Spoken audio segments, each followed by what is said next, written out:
Hi, my name is Chris Westhuizen, and I have launched this channel in remembrance of Charlie Kirk.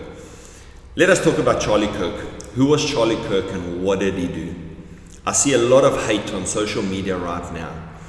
But did you haters know that Charlie Kirk is the only person of his caliber who allowed you to get within reach of him? He's the only person with millions of followers who didn't hide behind a screen, a piece of glass, bodyguards. Do you realize that there has been millions of people who have attended his campus events without having their bags checked for weapons? Do you know that his team at Turning Point USA said that this was just a matter of time because they knew how many people had hated him? And guess what? Charlie Kirk still chose to interact with you. You know why? Because he wanted you to see what the real Jesus looks like. He wanted you to have an in-person contact with somebody who loves Jesus. And he wanted to show you that he did not care about his life, but that he cared about touching you. You know, her shirt had the words on it, freedom. It's actually the title of the book I'm busy writing that talks about widows and orphans who needs to be looked after.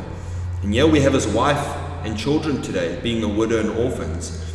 But you know, Charlie did not let that stop him. He knew every day that when he stepped out on that platform and he came to all those campuses where people petitioned to be against him and to not to come to his events or not allow him to even have these events, he still came. And he still did not have your bag searched. And he still did not have a glass screen protecting him from bullets. Because he wanted you to see the real, authentic Jesus Christ. You know, many people who hate Charlie have to just admit that they cannot deny that he allowed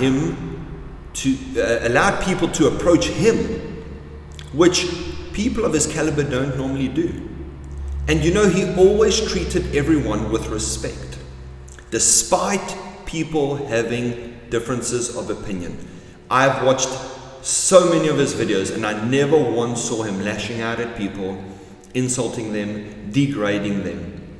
You might have disagreed with many things that he said, but he still respected the people. So you can be there today and laugh at him being dead, because he'll never be there again to tell you about all the sin you've got in your life. But you have to admit that he showed you what Jesus looks like. And he died just like his master did. But guess what? He's alive just like his master is. Charlie has taught an entire generation how to stand up for the truth. His legacy will remain and will still be spoken about in decades to come. He was fearless. I watched the guys at Newsmax have an interview around the table, and Greg Kelly was there saying, "I'm decades older than Charlie, but I look up to him and I admire him and I could learn from him." You know what volumes this speak about a person who is so young when older people are saying, "I looked up to him"? I said in my previous video, Charlie was 5 years younger than I am, and I looked up to him. You can say what you want about Charlie and his beliefs, and you can disagree with him as much as you want. But if you are laughing at his death, you're only showing what type of a person you are. You do not detract anything from what Charlie ever did, because there are millions of people out there who will vouch for who he was. Erica, just know that we are continually praying for you and your children. And for the viewers, if you want to see more like this, you know what to do.